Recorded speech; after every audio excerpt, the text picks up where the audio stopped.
बच्चों नमस्कार। आज अपन पढ़ेंगे मृदा कॉलॉइड्स का सेकंड पार्ट। इसमें अपन पढ़ेंगे इसका वर्गीकरण किस प्रकार किया जाता है। तो मृदा कॉलॉइड्स जो होते हैं वो मुख्य रूप से दो प्रकार के होते हैं। पहला होता है अकार्बनिक मृदा कॉलॉइड्स, दूसरे होते हैं कार्बनिक मृदा कॉलॉइड्स। अकार्बनिक मृदा कॉलॉइड्स का मतलब ये हुआ कि इसके अंदर खनिज पदार्थ पाए जाते हैं, और कार्बनिक मृदा कॉलॉइड्स का अर्थ ये हुआ कि इसके अंदर कार्बनिक पदार्थ पाए जाते हैं। ह्यूमस जो होता है वो एक प्रकार का मृदा कार्बनिक कॉलॉइड्स होता है, और अकार्बनिक कॉलॉइड की अगर अपन बात करें तो इसको अपन मृत्तिका कॉलॉइड भी कहते हैं, इसको खनिज कॉलॉइड भी कहा जाता है, और इसे मृत्तिका खनिज भी कहा जाता है। इसके अंतर्गत वे मृदा कण आते हैं जिनके कणों का व्यास जो होता है वो 2 माइक्रोन से कम होता है। अकार्बनिक मृदा कॉलॉइड जो होते हैं इसे हम इसकी संरचना के आधार पर वापस से 2 भागों में बांट देते हैं। एक को हम कहते हैं सिलिकेट क्ले या सिलिकेट मृत्तिका, दूसरे को हम कहते हैं आयरन एल्यूमिनियम हाइड्रोक्साइड। सिलिकेट मृत्तिका की अपन बात करें तो रासायनिक संगठन के आधार पर सिलिकेट मृत्तिका जो होती है उसको हम पुनः 3 भागों में बांट देते हैं। पहला जो होता है उसको अपन कहते हैं केओलिनाइट समूह, दूसरा जो है उसे अपन कहते हैं मोंट मोरिलोनाइट समूह, और तीसरा जो होता है वो होता है इलाइट या हाइड्रस माइका समूह। तो अपन इसमें एक एक को पढ़ेंगे। पहले अपन पढ़ेंगे सिलिकेट मृत्तिका समूह क्या होता है, इसके अंतर्गत कौन कौन सी इसकी विशेषताएं होती हैं, मृदा कण इसमें किस प्रकार के होते हैं, और ये तीनों किस प्रकार से ये डिवाइड होते हैं। तो अपन पढ़ेंगे मृत्तिका सिलिकेट्स के बारे में।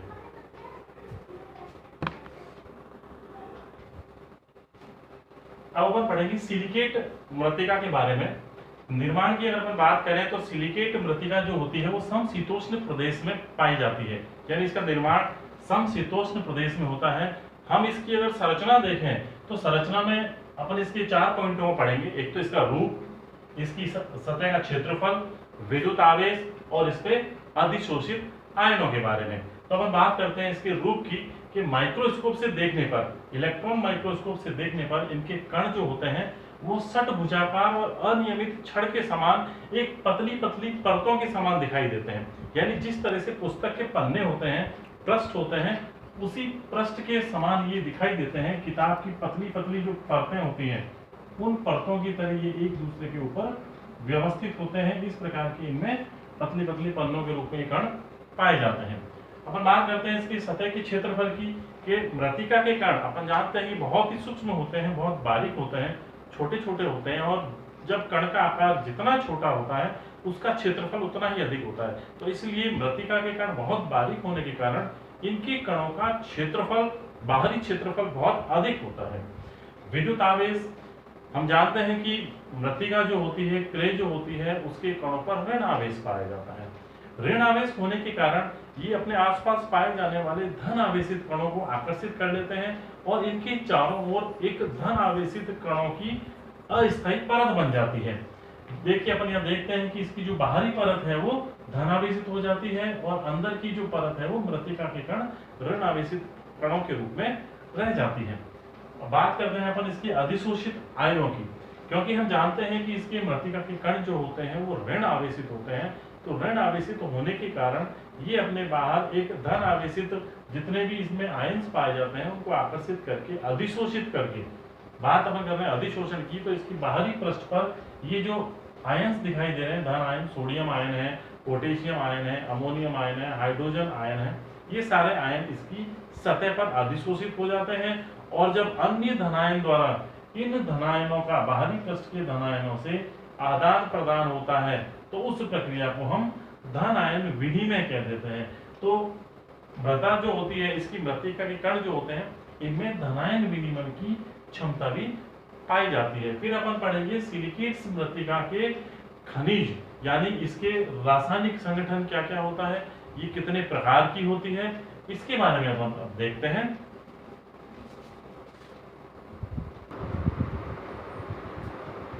सिलिकेट मृत्तिका का रासायनिक संगठन।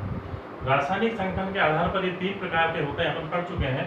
केओलिनाइट समूह, मोंट मोरिलोनाइट समूह, और एलाइट या हाइड्रस माइका समूह। अपन बात कर रहे हैं कि सबसे पहले अपन पढ़ते हैं केओलिनाइट समूह की।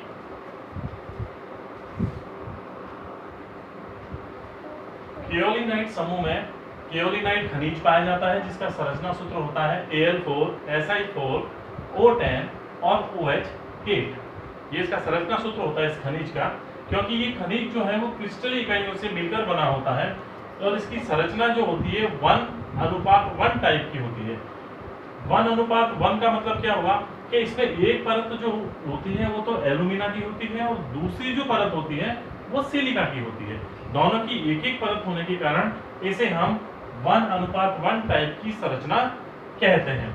इसमें क्या होता है, ये जो क्रिस्टलीय इकाई है, एक पूरी क्रिस्टलीय इकाई में बाहरी परत एल्यूमिना की होती है और भीतरी परत सिलिका की होती है। दूसरी क्रिस्टलीय इकाई इसी प्रकार की होती है, क्योंकि इन दोनों में गैप बहुत कम होता है, अप्रसारित दूरी जो होती है बहुत कम होती है और इसकी बाहरी परत ही केवल धन आयनों को अधिशोषित करने के लिए सक्रिय होती है, इसलिए इसकी अधिशोषण क्षमता जो है वो बहुत ही कम पाई जाती है।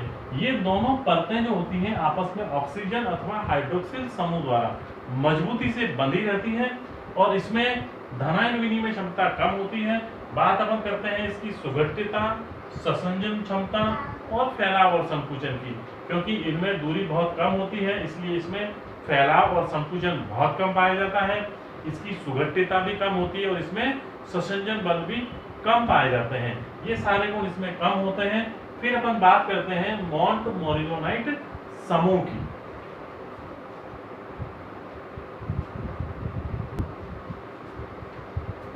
देखिए बच्चों, अपन बात कर रहे हैं अब दूसरे की मॉन्ट मोरिलोनाइट समूह के बारे में अपन पढ़ते हैं। तो अपन जानते हैं कि मॉन्ट मोरिलोनाइट समूह जो होता है इसमें मॉन्ट मोरिलोनाइट खनिज पाया जाता है जिसका संरचना सूत्र होता है Al4 Si8 O20 और OH4। इसकी मृत्तिका के कण भी जो होते हैं उसकी संरचना 2:1 टाइप की होती है, अर्थात इसके अंदर दो परत तो सिलिका की होती है और एक परत एल्यूमिनियम की होती है। एल्यूमिनियम की परत जो होती है वो दोनों तरफ से सिलिका की परतों से घिरी रहती है और इन परतों के मध्य में भी इनके अंदर ऑक्सीजन का कमजोर बंध पाया जाता है। इसी प्रकार से ये जो है मिलकर के क्रिस्टलीय इकाई बना देती है। दूसरी क्रिस्टलीय इकाई इस तरह से है जिसमें भी बाहरी परत जो है वो सिलिका की बनी हुई है और उसके अंदर एल्यूमिना की परत पाई जाती है। इसके अंदर एक विशेषता क्या है कि इन दोनों परतों के मध्य में प्रसारी दूरी बहुत अधिक होती है। अधिक होने के कारण इनके अंदर आंतरिक अधिशोषण सतह जो होती है, धन आयन आंतरिक जो अधिशोषण करने की सतह अधिक पाई जाती है। फिर अपन बात करते हैं कि इसमें गैप होने के कारण अधिक होती है। अपन बात करते हैं इसकी सुगठितता की। इनमें सुगठितता भी तीनों ही जितने समूह हैं उसमें सबसे अधिक होती है। ससंजन भी तीनों में सर्वाधिक होता है और इसमें फैलाव और संकुचन भी सबसे अधिक पाया जाता है। होता क्या है कि ये पानी को अवशोषित करके फैल जाते हैं, फूल जाते हैं और जब इसमें से पानी सूख जाता है तो ये सूख करके सिकुड़ जाती है और इनके मध्य में दरारें पड़ जाती हैं। दरार पड़ने के कारण इस प्रकार की जो मृत्तिका होती है उसकी जुताई करने में बहुत अधिक कठिनाई उत्पन्न होती है। तो ये मॉन्ट मोरिलोनाइट समूह जो है इसके ये सारे के सारे गुण जो है वो सर्वाधिक पाए जाते हैं तीनों में और बाकी जो गुण हैं वो इसमें अधिक होते हैं। अब अपन बात करते हैं एलाइट हाइड्रस माइका समूह की।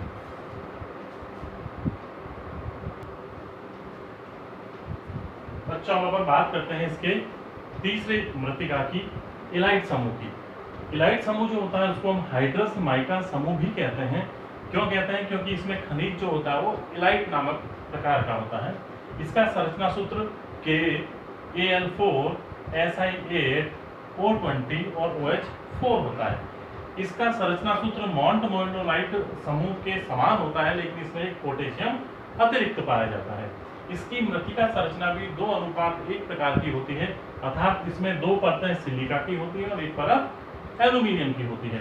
एल्यूमिनियम की परत जो है वो सिलिका की दोनों परतों से घिरी होती है, इसलिए इसको 2:1 टाइप की संरचना कहते हैं। क्योंकि इनकी दोनों क्रिस्टलीय इकाई, इसके मृत्तिका कण भी क्रिस्टलीय इकाई से मिलकर बने होते हैं और दोनों क्रिस्टलीय इकाई के मध्य में इसमें पोटेशियम पाया जाता है और पोटेशियम पाए जाने के कारण इसमें प्रसार का जो गुण है वो कम होता है, इसलिए इसमें कम प्रसारी दूरी दिखाई गई है।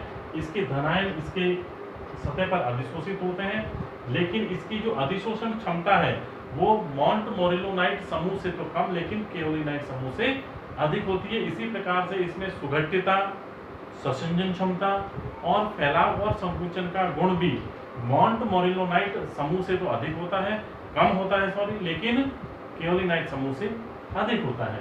फिर अपन देखते हैं कि इसमें सुगठिता, संसंजन, फैलाव और संकुचन का क्रम किस प्रकार से होता है। तो इसमें हम देखेंगे कि मोंटमोरिलोनाइट मृत्तिका जो है इसमें ये गुण सर्वाधिक होता है, एलाइट समूह में उससे कम होता है और केओलिनाइट समूह में सबसे कम होता है। तो इस प्रकार अपन सिलिकेट मृत्तिका के रासायनिक संगठन का पूर्ण रूप से अध्ययन कर लेते हैं इस पार्ट में, क्योंकि ये पार्ट सेकेंड है। अब इसका जो थर्ड पार्ट है उसमें हम कार्बनिक मृदा कॉलॉइड्स और अकार्बनिक मृदा कॉलॉइड्स के महत्व, उनके बारे में जानकारी और इनमें आपस में क्या अंतर होता है, ये सारी बातें अपन इसके तीसरे पार्ट, इसका जो थर्ड पार्ट होगा उसमें पढ़ेंगे। धन्यवाद।